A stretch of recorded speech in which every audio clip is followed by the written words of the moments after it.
Hello, this is Michael Hexter, and welcome to Politics 2100 here on YouTube.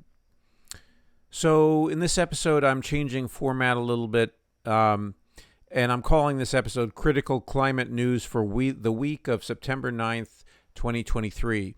So, the reason why I'm changing this up is that I feel like there's a fundamental gap between what's happening in the real physical climate world and also some of the actions that are being taken or not taken with regard to climate action, and also some positive news. So I feel like I'm privy to, I mean, not secret information, but information that it appears as if it's samizdat, meaning sort of it runs as an undercurrent underneath what the media is reporting in general.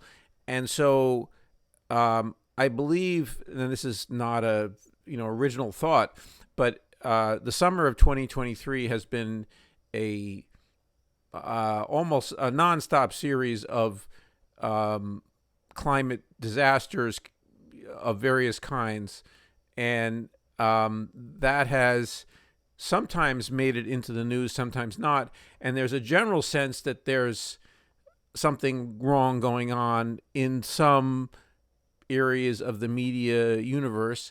But it appears to me that none of the, or very few of the major news outlets are reporting consistently about what's happening on the climate. And this particular week, and also some previous weeks, have just been loaded with very, very important climate news that, in my opinion, hasn't reached enough people, and its dimension and its scope hasn't reached A, people, and B, also policymakers.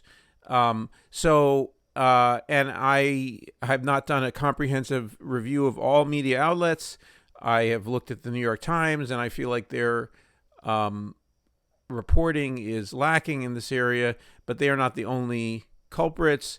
I occasionally turn on MSNBC. I see clips of other media.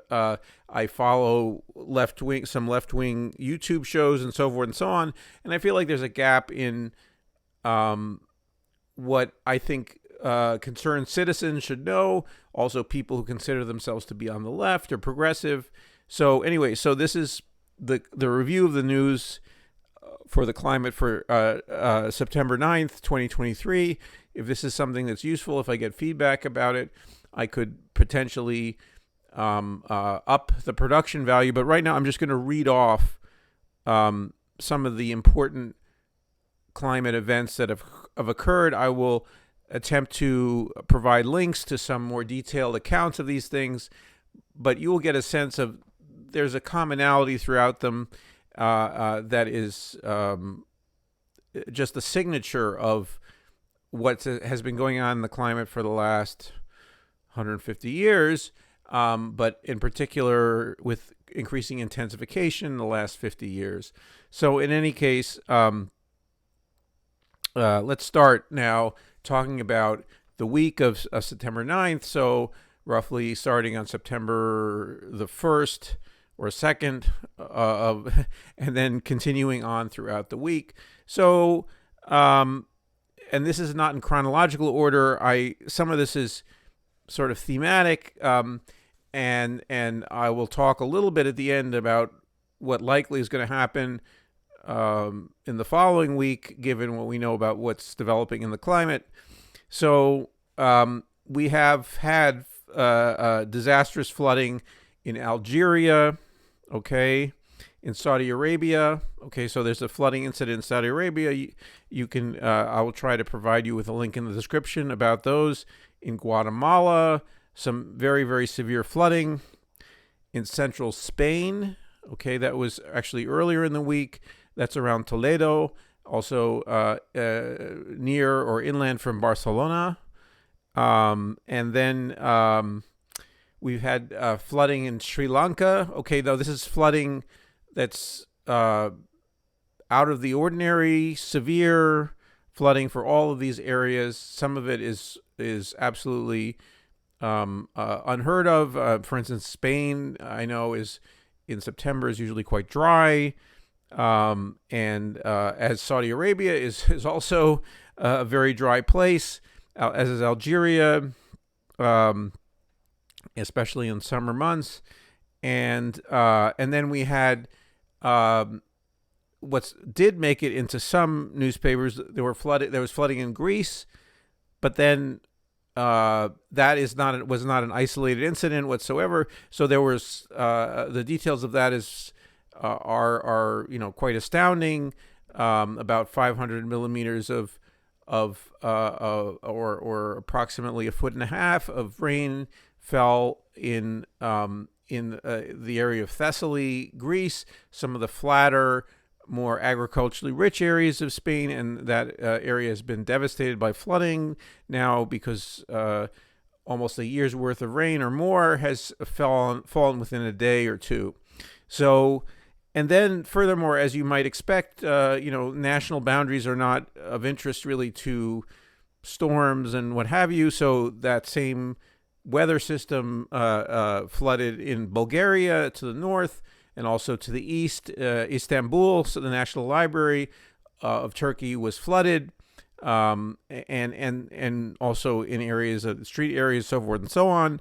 So, and this is all news that should be front page news. Okay, in almost any in some evening broadcast, it should be reported, and it often, serially, so people get a sense of the dimensions of what's going on.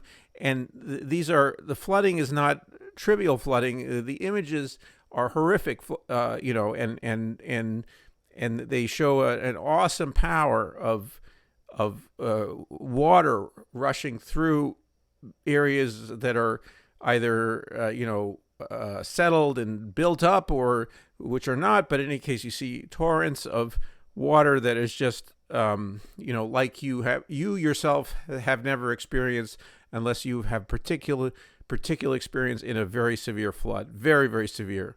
So this is just monumental flooding. Again, this happened in Pakistan last year. Almost a third of the country was flooded. So, and how is this related to global warming?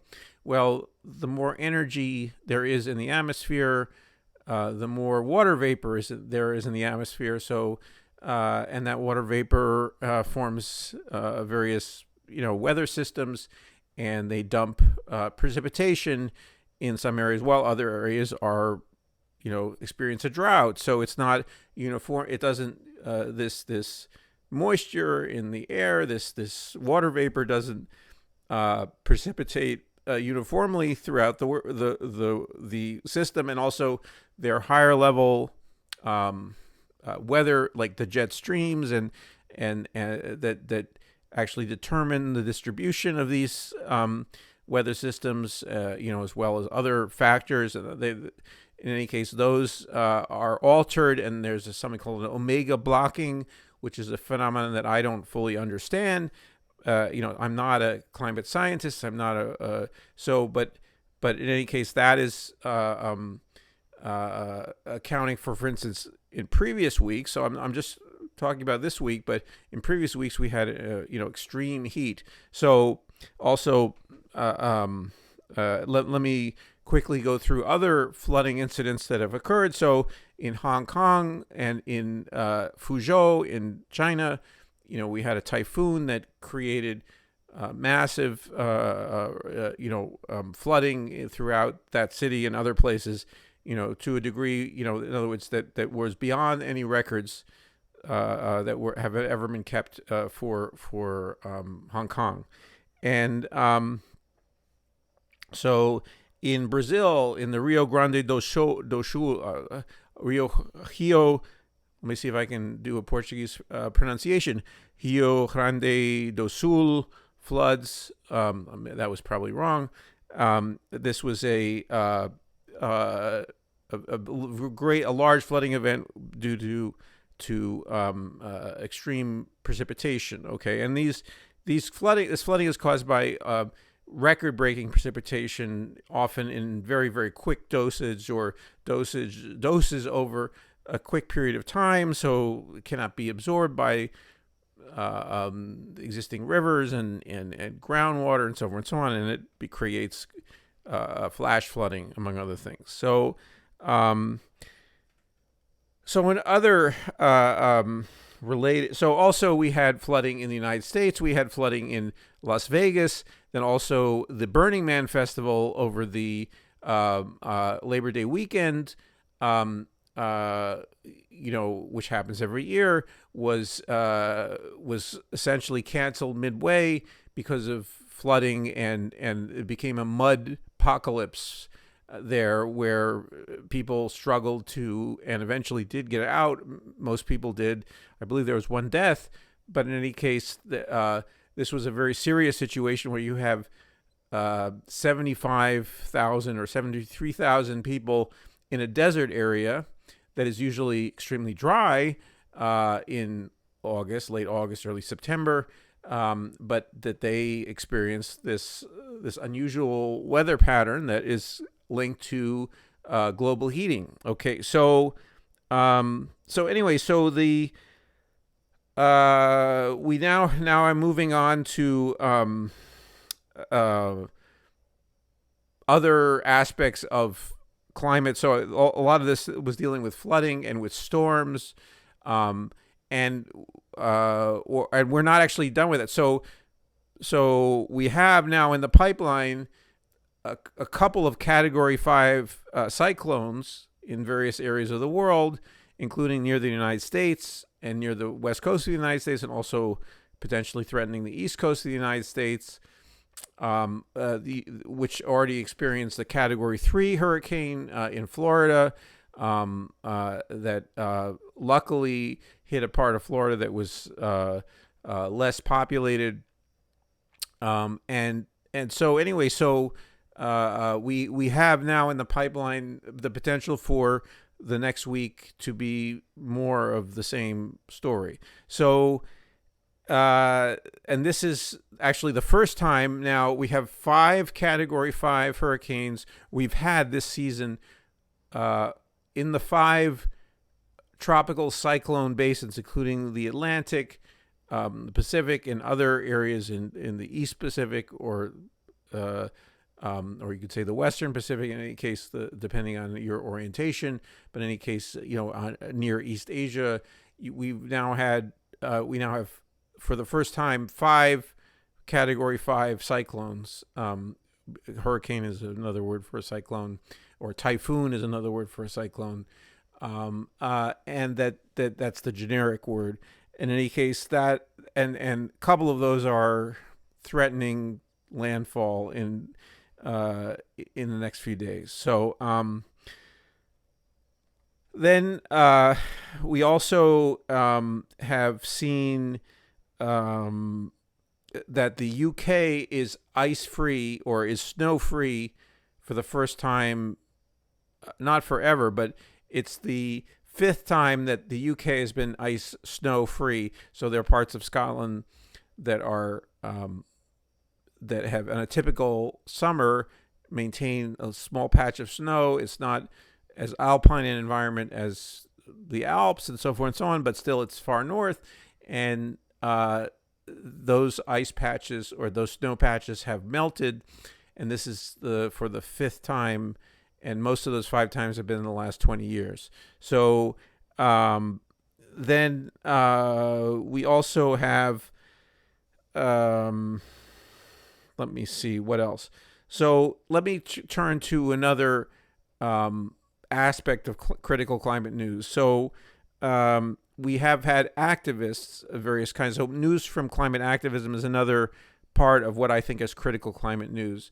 And so we've seen, for instance, quite recently at the semifinals of the U.S. Open, some members of 3 members of Extinction Rebellion, New York City, got up and interrupted the match between Coco Gauff and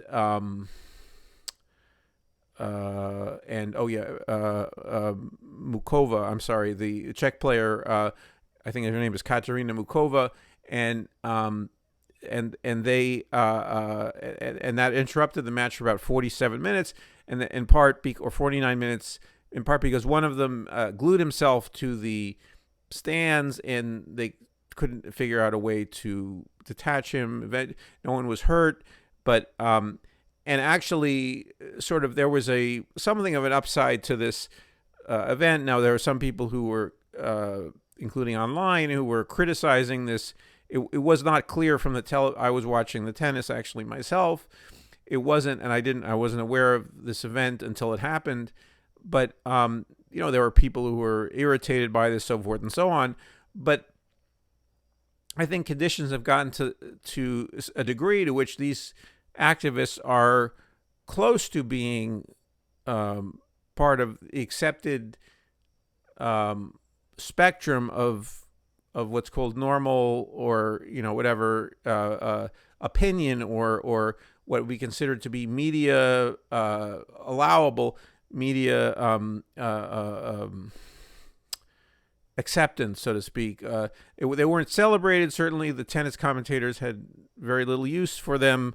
But actually, later on, the young Coco Gauff, who's 19, said that she understood that that she thought it was likely that someone would interrupt the U.S. Open. That it happened at the French Open. It happened at Wimbledon, and that she thought that this was climate change is something of concern. If that was, she wasn't clear what, at least in the press conference, she said she wasn't clear. But in any case, she was, if not positive, she didn't like the idea that they interrupted her match, but that she said that, this is part of, life in 2023. And so, and not just, a deplorable, but that she was saying it was she would welcome, action on climate change. So it's something real, that she said she believes in it. So there was also quite recently a concert that was interrupted in Lucerne, Switzerland, and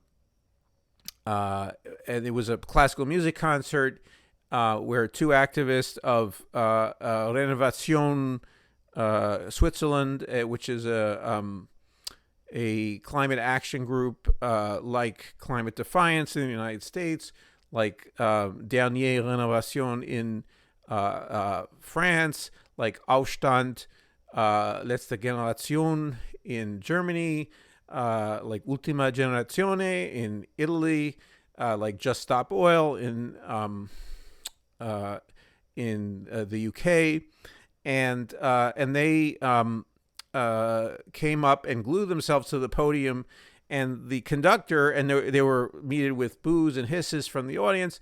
The conductor insisted that they be able to speak their piece, and that he would, if the audience interrupted and harassed these activists, that he would go off the podium and he would not conduct the concert.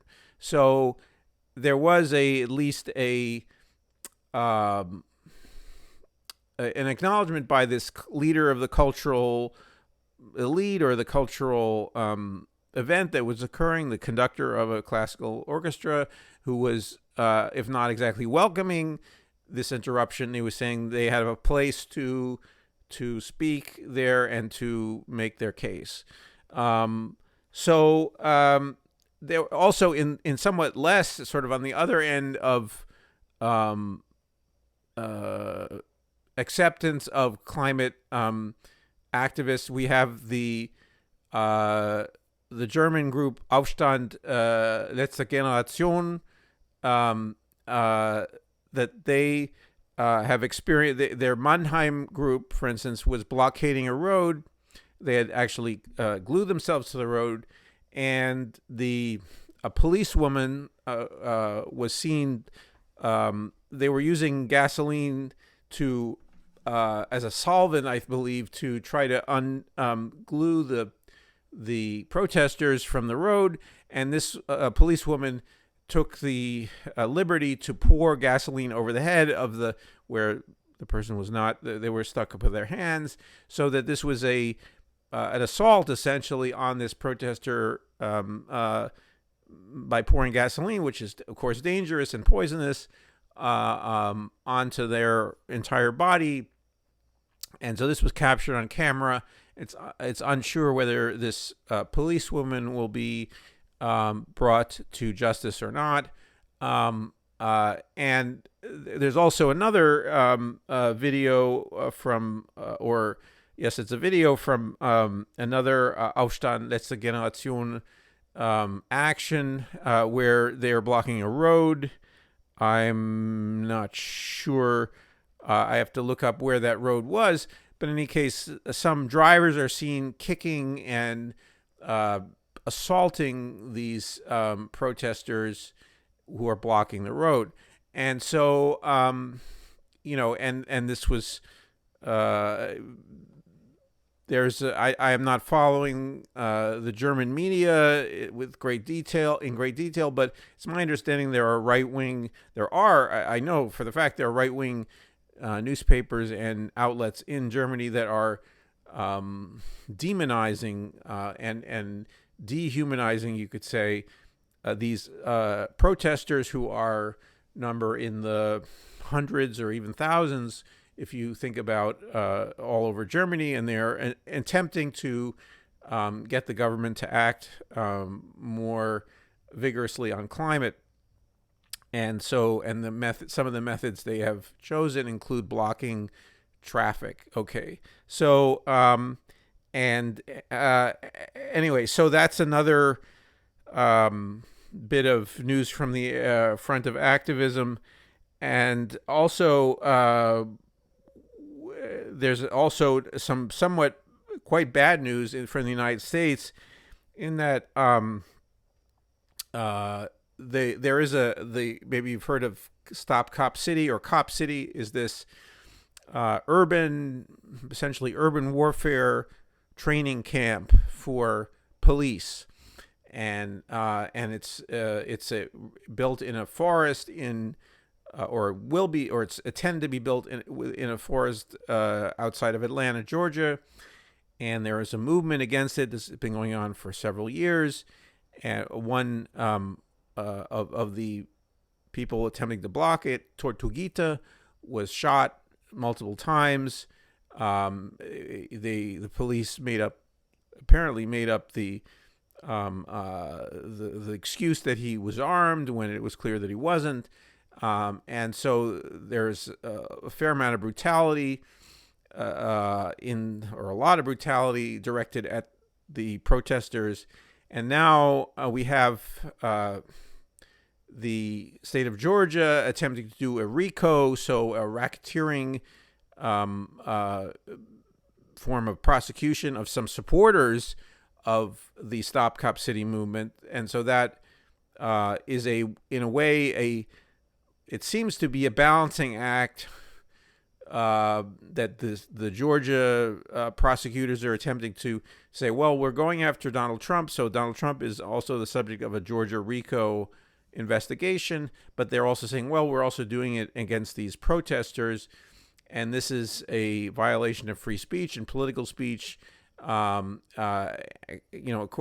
we can go with a fine-tooth comb about how this is different from going after Donald Trump, who was attempting to overturn an election.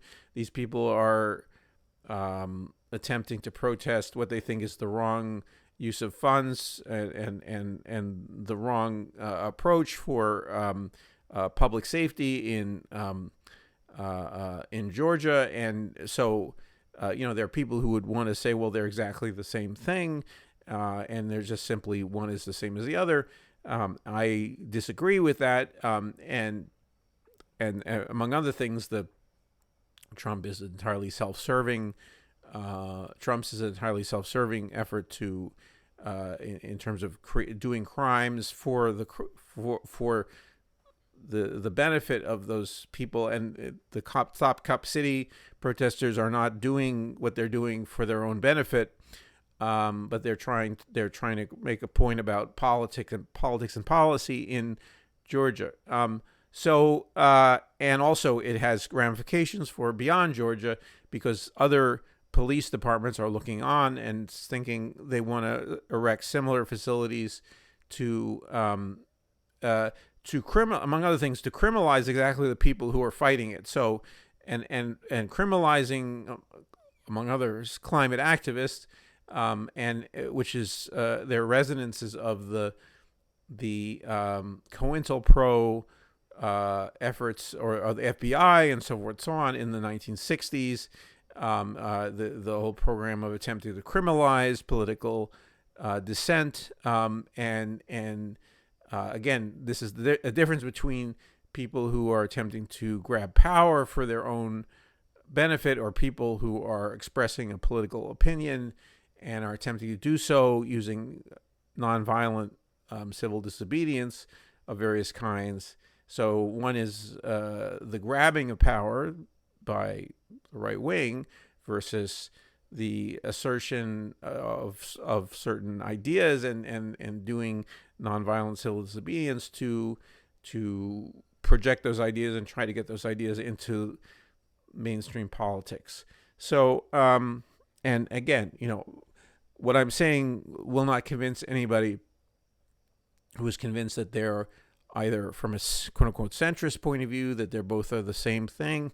I would call it a reactionary centrist point of view, or even more so from a right-wing perspective that supports Donald Trump's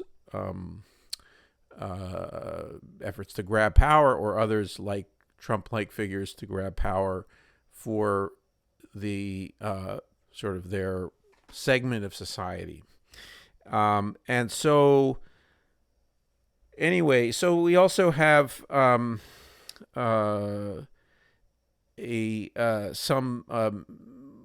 activists against the Mountain Valley Pipeline were released. The Mountain Valley Pipeline is one of the pipelines that Joe Biden is attempting to get. That this is the pipeline in West Virginia and Virginia. That's a pet project of Joe Manchin, and this is something that in the IRA was added to the IRA to sweeten it up for Joe Manchin. So at least that's some good news on that front. Not that the pipeline is being the permit is being revoked.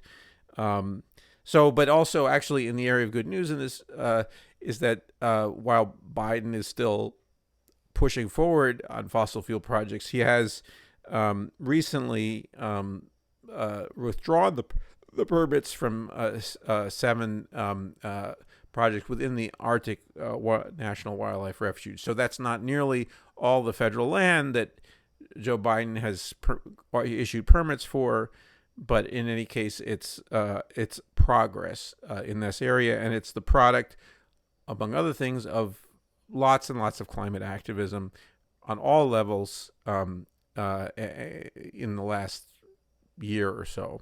So